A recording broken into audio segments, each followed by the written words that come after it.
My name is Meg Stafford, and cancer is a stupid jerk because it robs people of time on the planet to spend with the people they love and doing the things they love. Uncorking a Story presents Cancer is a Stupid Jerk, a podcast where we share real stories from fighters, survivors, caregivers, and healthcare heroes who stand face to face with cancer and say, not today. We're all about embracing the laughs amongst the tears, finding elements of joy and lessons along the way, and proving time and again that love, laughter, and community are important tools on the treatment journey. So, whether you're in the thick of the fight, cheering someone on, or just here to be inspired by incredible tales of courage, resilience, recovery, and the undeniable power of the human spirit, you're in the right place because together we're showing cancer that it picked the wrong fight. Now, here's your host, Mike Carlin. Well, hello, and welcome to another powerful episode of Cancer is a Stupid Jerk. I'd like to offer a big thanks to all of you who've listened to the first two episodes and provided your encouraging feedback. I invite you all to rate and review Cancer is a Stupid Jerk wherever you get your podcast, and I'll let you know the show is also available on YouTube at the Uncorking a Story channel. Now, today on the show, we have Meg Stafford, who is a breast cancer survivor, though Meg would say writer, and you'll have to listen in to get that reference. Meg and I discuss her diagnosis, her treatment, and the lessons that cancer taught her. And I will say this is a very encouraging conversation, very upbeat conversation. I also learned Meg is a big fan of puns, and I have definitely met my match in that department. Please listen in to hear a pun of mine fall completely flat on its face. But that's enough for me. Let's jump right into my conversation with Meg Stafford. There is a saying that from some people that cancer is a gift, but there's a response to that, which is if you think that cancer is a gift, I'm not inviting you to my party. So You know, there are lessons certainly, but it is not the way we want to learn them. my daughter, when she was younger, whenever she would get upset with us, which was pretty frequently because Gracie was a very passionate young girl, she would always say, "You're not coming to my birthday party." And my response was always, "Wait, I'm the one paying for the birthday party. I am like hosting this party. Like, and you tell me I can't come? I mean, you may want to rethink that." Um, Yeah, it's the but ultimate insult, though. She's trying to get it out there. well, I guess there's only so much you can control as like a 4-year-old, So Yes, like it is pretty limited. it's one of those things. Well, Meg, do me a favor, or do us a favor, paint a picture of your life before cancer. Kind of what was your life? How would you characterize your life before cancer came into it? Um, I was, still am, married with two kids. My girls were 12 and 17 at the time that I was diagnosed. I was working as a therapist, which I also still do. I was writing columns for my local paper and biking 20, 25 miles a day, a few days a week, um, and enjoying my life, living my life. And what was there a sign that something was amiss, or was it caught in like a routine exam or something like that? It was actually Memorial Day weekend of 2007 that I noticed a lump, which I hadn't before. And so I initiated a call to my physician, which led to the next year and a half of treatment. So the beginning phases, I call it the big funnel. Uh, so a lump in my breast. So it was Yeah. breast cancer. And so it starts out, they reassure you that most of these things are benign, but you go through an exam, ultrasound, and then biopsy. And the waiting is really excruciating because you just want to know. And I received the call confirming that it was cancer when I was at work in my office in between clients of psychotherapy. Not ideal. Should have maybe put that off. Uh, but I called my husband and daughter, went home. One of my daughters hadn't been home yet, and she felt left out because she arrived home after, and we told her. But um, from that point on, we were very open with the girls about what was happening because I wanted them um, to know, not to be frightened, but just to know what was happening. Yeah. I had a lumpectomy, and like I started writing about it because that's what I do. But also, I was happy to tell anyone anything they wanted to know, but I could not bear to repeat it over and over again. And so I created what would now be a blog, was then an email distribution list. And I would write whenever there was information, which was pretty frequent because um, once I was confirmed with a diagnosis, then I consulted a couple of different people, decided to start with chemotherapy. So we had a big 50th birthday party for me. And then I started chemotherapy. So that ran through that started in August, ran through December, then surgery, then radiation. So there was a lot and a lot of choices about how I was going to handle reconstruction. And so I wrote about all that. Wrote about the really silly things that happen along the way and silly observations. And I call my physicians by interesting names. And there's laser lady and plastic guy and uh, so uh, well, I there's lots to say, but it Yeah. was really helpful for me to write because some people would write back right away, and some people never wrote back. Some people maybe read part of it, but whatever it was fine with me. It was an outlet for me, so I was not holding on to all the emotions that come up. I was able to get it out, and I was able to receive support from people that way. So Yeah. it was an invaluable resource for me. And then people started encouraging me to write more, to get it into book form. They understood what their cousin, sister, mother had not talked about. And really I wanted people to know that you you can get through it, like step by step. It is fortunate for me, I knew that I had a good prognosis, but I would require what I call the triathlon of treatment. So it was uh, chemotherapy, surgery, radiation, the whole deal. So So as we're recording this, it's Memorial yeah, Day weekend. yes. Did you ever refer to it as Memorial Day weekend back in those days? You know, for memories.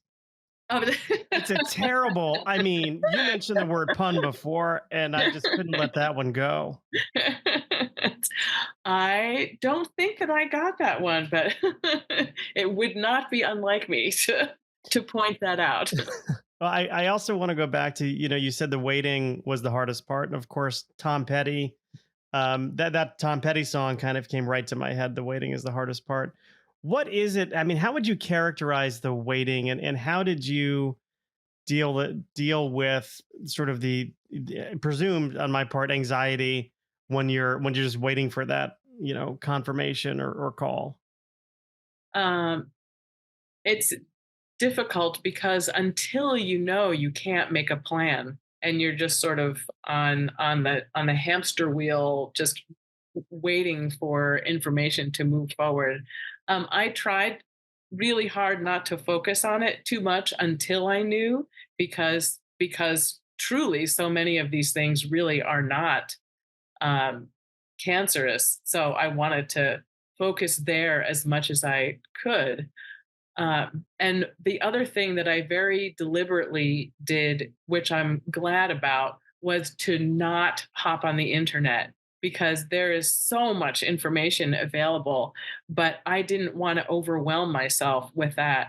And I relied on my treatment team who I really trusted, and I interviewed a couple of different people for my plastic surgery person, and it meant that I could listen to what they said and then make decisions for myself without flooding myself with information. So Yeah. that helped Yeah. also. I am sure there's a tendency to get your medical degree from like WebMD.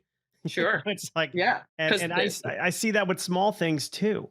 And not just big things, but I think the lesson there that I'm taking away is, hey, let the experts, be the experts in this. There's almost a curse of knowledge because you're reading so much. There's so many different opinions or stories out there, and it's almost like psychologically. I mean, you're the therapist. I just have a bachelor's in psych, but um, you're it just gives you more food for thought, and but that's also time to like get in your head with it too, I would Mhm. imagine. Yeah. Yeah, it really can be too much. I knew that I could uh become more weighed down with it. And so I also very intentionally um, really wanted cancer to be a part of my life, which clearly I had to attend to, but also it never defined my life. So I continued to work, and I promised myself that I would only come to the office if I really felt well enough. And apart from my chemotherapy days, I was able to continue to be in the office on my regular in for my regular hours. And I was still biking. I would still like for 20 miles at a clip. And my kids were in school when my older daughter was applying to college. My younger one was in new school. She inadvertently bonded with another student because they found out that both of their moms were in chemotherapy. And I was like, oh God, not the way you want to be making friends.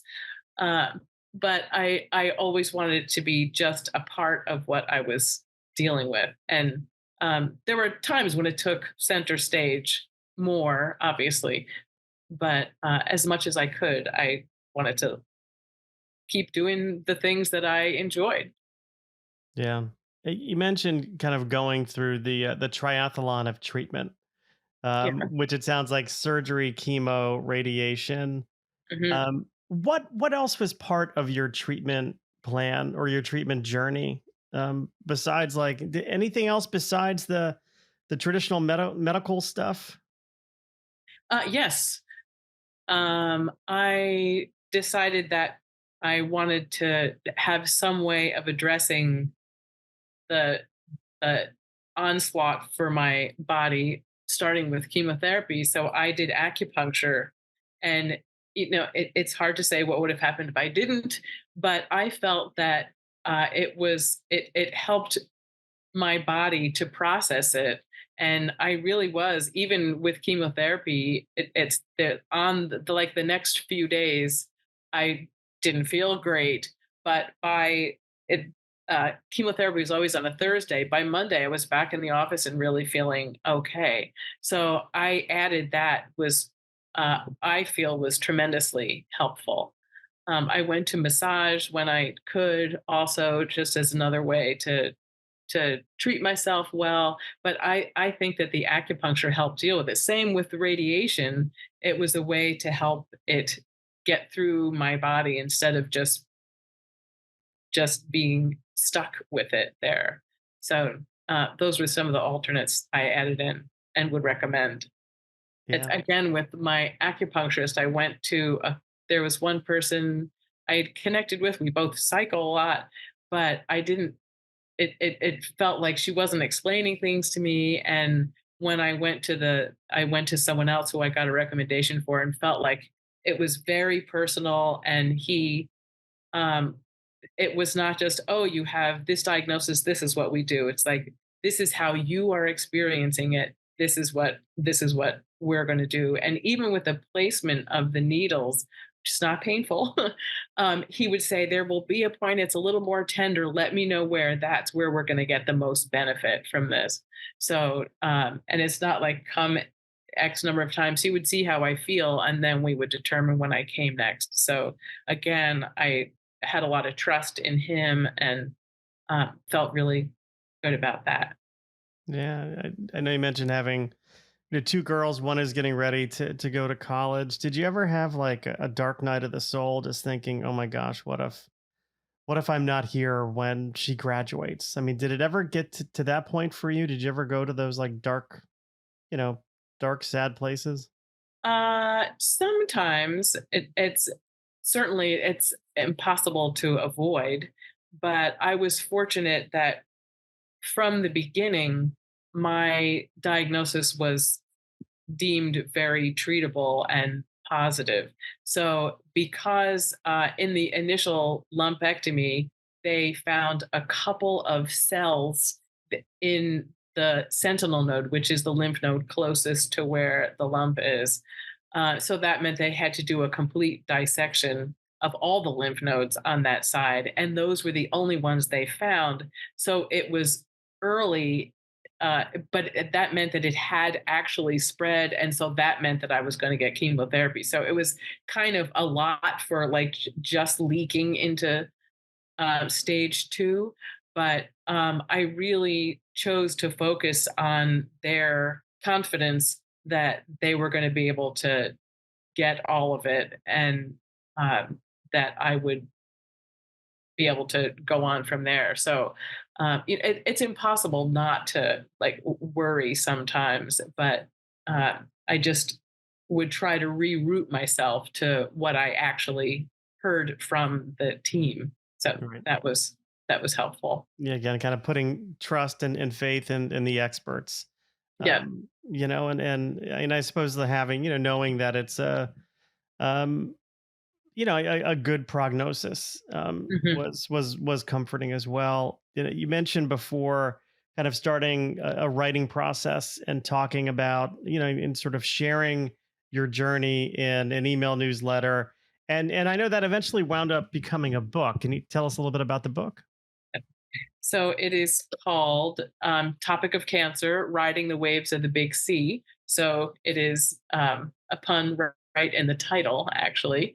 Uh, and it was, I was glad to be able to get it into a form that other people could read. So it really remained largely a slightly edited version of the emails that I wrote. So it's written in real time, and it goes back and forth between the silly things that I observe um, about the process at weird times, even some related to my medical treatment and others not. I was After one of our appointments, we stopped at the post office, and the postmaster was pounding on the packages, like stamping away. There was a long line, which is unusual. I live in a small town, but he's like chatting away, and he starts talking about people's ashes being sent through the mail and how it's just like this must have been a really big guy. Is it a heavy ash? It's like we're looking at each other like, are we in the twilight zone or what? This is I've just come from a consult about chemotherapy and now I'm here. It was uh, just nuts, some of those things that came up. But I'm able to go back and forth between talking about some of those odd, quirky things and the difficulty um, of after my response to anesthesia seemed to be like a roller coaster. I would be like sobbing in tears, and then I asked my husband for a box of tissues. He brings me a box. I didn't want the blue box. I wanted the green box. I was like, then I would burst out laughing how absurd that was. And then I would be in tears again. It's just the way I processed it. That happened every time I would have this up and down until it was out of my system. But I talk about that, or the tender moments of unwrapping the bandages and not knowing what I'm going to find, and like the really scary stuff, and gratitude to my husband and my family who were um, Just to make me cry now, instrumental in my feeling like I could count on them and I could ride these crazy waves, and they would support me and go along with me. So um, it's it, it's a big ride, and it's I call rather than the term survivor, I call us riders because those waves come at an unpredictable rate, and you don't know what you're going to be dealing with next. Like Yeah. there's side effects from the treatment, and drugs for the drugs. I'd say we're going to have to build a shed for all my medications because it's like they just kept stacking up, and I wasn't previously taking any. So um, there's it's intense. It's a lot, and through writing the book, I really felt that the more you let it in and get it out, the less you're stuck with it and worrying about it later.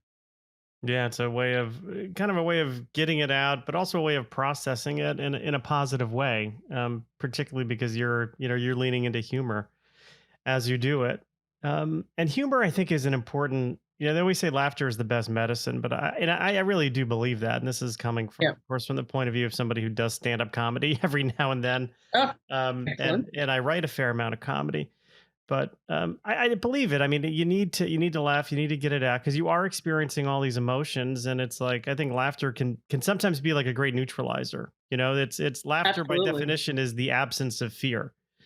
Um, and I think it's important. So it's wonderful that you Oh, were that's able to put nice. that into. Yeah. Yes. Um,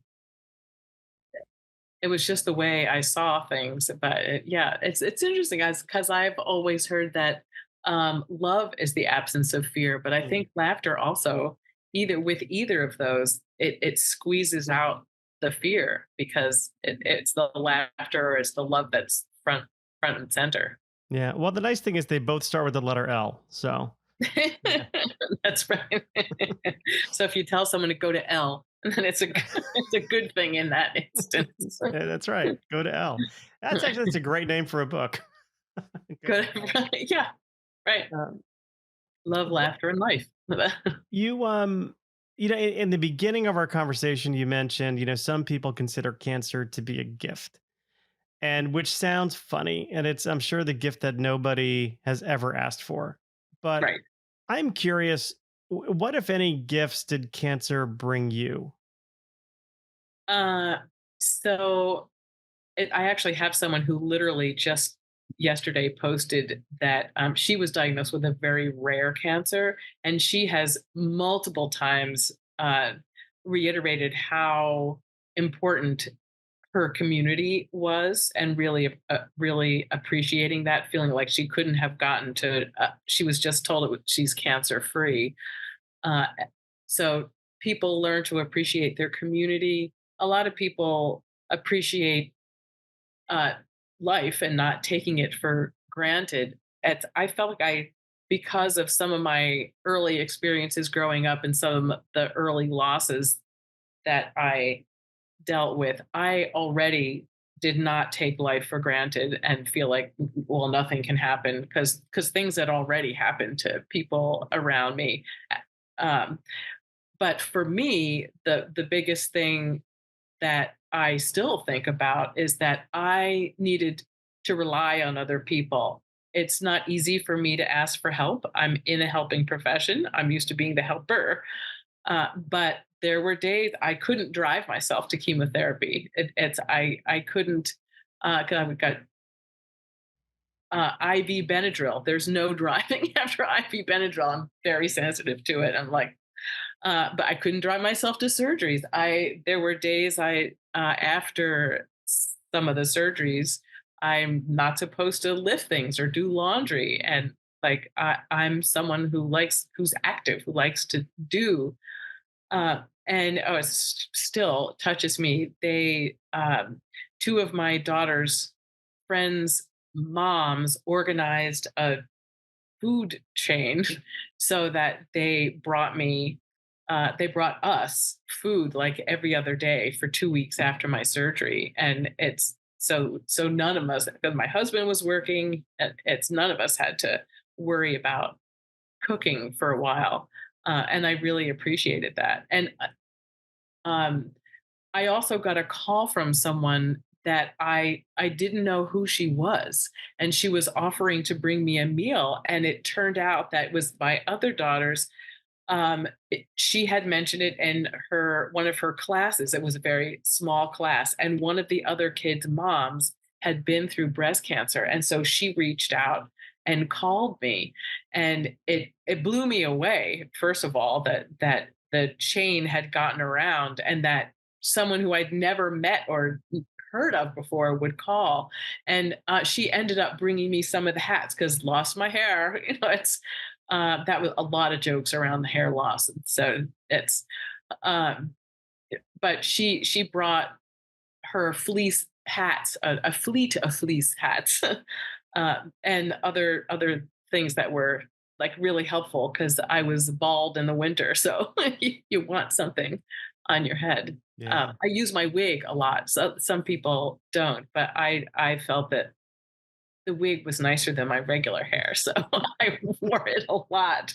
But I Well, threatened to put it on a lamp when I take it off. I was worried the cat would cuddle up in it. It was um anyway, I'm yeah, there's no, I love that story. It does underscore that there are some really good human beings in this world, complete yeah, strangers helping strangers. And yeah. And yeah, people really do come forward, and it's important to honor that and appreciate it, and people want to help and they don't always know how. And so as a message for the care for people who want to help other people, uh, it's a really great thing to do to offer something specific. Someone who says, just call me if you need anything, may fully mean it and be available, but I'm not going to pick up the phone to make that call. But if someone says to me, when can I, as they did, when can I come and mow your lawn? mhm. Like, or when can I come and clean your house? Or when can I come and shovel the snow in your driveway? It's making a a specific offer, and asking for a time to do it. It's a lot harder to dismiss that. So for people who want to help others, that's a really hot tip. Yeah, I'm so guilty of the former, especially We all are. We all are, yeah. and mean it. And I'm sure you're genuine, but it's For the most part, yeah. I mean, there are some people who I'm just really just lip service, but no. But only if you're desperate. when my brother was really sick, I would Yeah. say that I'd be like, "Hey, whatever you need, night or day, just give me a call." And then now I'm thinking about it, and I'm like, "My gosh, I was putting so much on him." To ask for help when Mhm, that's not him. Like he was very mhm, grateful for all the help that he was getting. That was one of the gifts that he gave me through this by my witness of his treatment was how grateful he was to all the healthcare people who came in. And these people were, you know, poking and prodding and hurting him. And, he was not well at the end, but he always said thank you. He was always so grateful. mm, Um, yes. so And I mean, I would say with your brother, maybe it's he's someone who you obviously know really well, and so he's someone who, of anyone, I would imagine you would be someone that he could call. But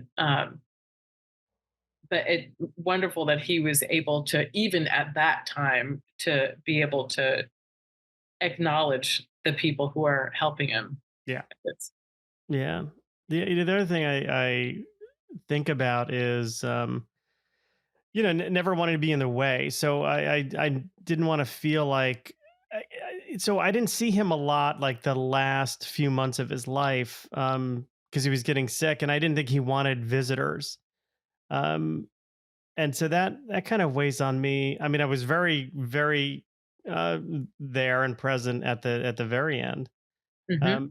But the months leading up to it when he was having a lot of bad days, I got the sense that he didn't want anybody around. So I now I have like a little guilt in me thinking, gosh, I should have just forced myself to go over more. Um, so Maybe, maybe not. People deal with illness in very different ways, and some people want to be surrounded by other people, and some people really want to be left alone. And I would trust your sense about him. Again, he's someone you yeah, know well over time, and it's we can always ask people. It's like, would you? I mean, some people really don't want to be seen when they're really ill, also, or have the energy for it. But I think that we can ask people if they would like someone to be there with them, or not, um, and hope that they can be forthcoming and honest about whichever it is, because there isn't a right or wrong, and it's not like this is something you would have experienced with him before. right.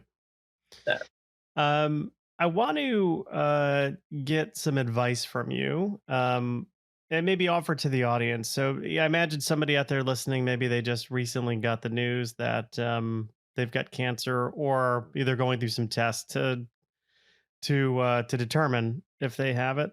What are some words of advice you would offer somebody in those early stages of disease identification? What would you tell them?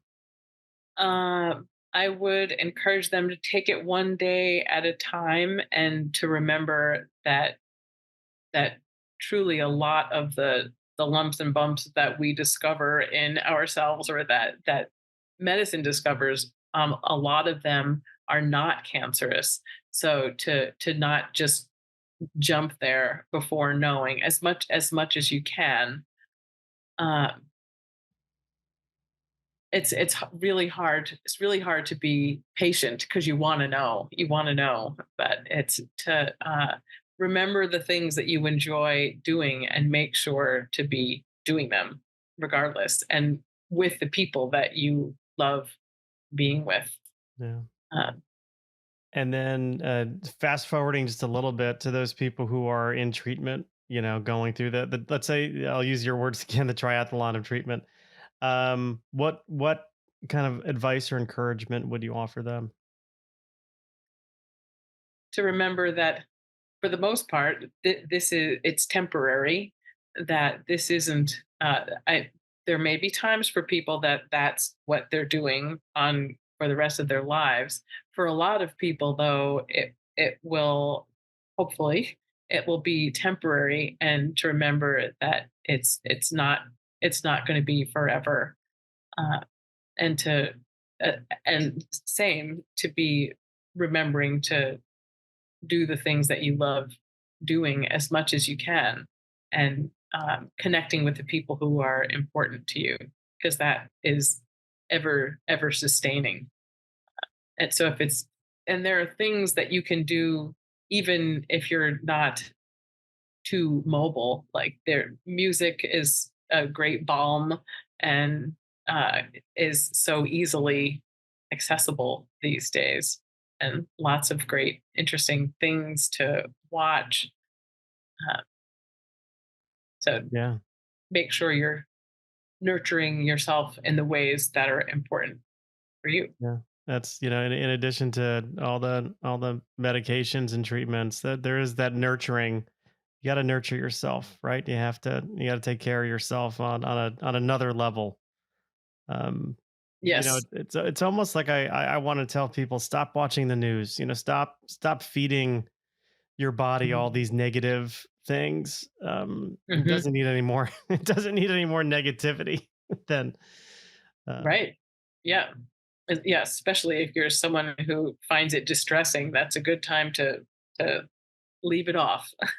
Things will continue to roll on, and you can tune in when you need to. But it's to let go of those things that are difficult or upsetting, for sure.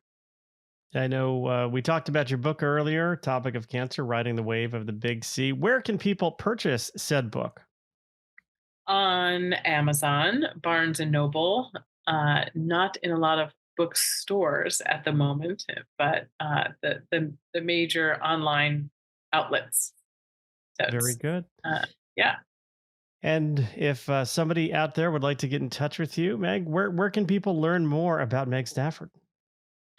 www.megstafford.com will take Wow. you right to my website. And Well, you made that easy for people. yes, right? And myself. It's just easy to remember, it goes right there. So, I will certainly put that web address and a link to the book in our show notes so people can find that easily. Meg, I uh, want to say thank you so much for letting me. I was going to say uncork your story, but that's the name of my other podcast. See, now it's all blending together for me. But I do thank you sincerely for, sharing your perspective on why cancer is a stupid jerk.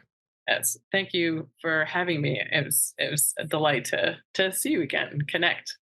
So be well. Thank you for joining us today on Cancer is a Stupid Jerk.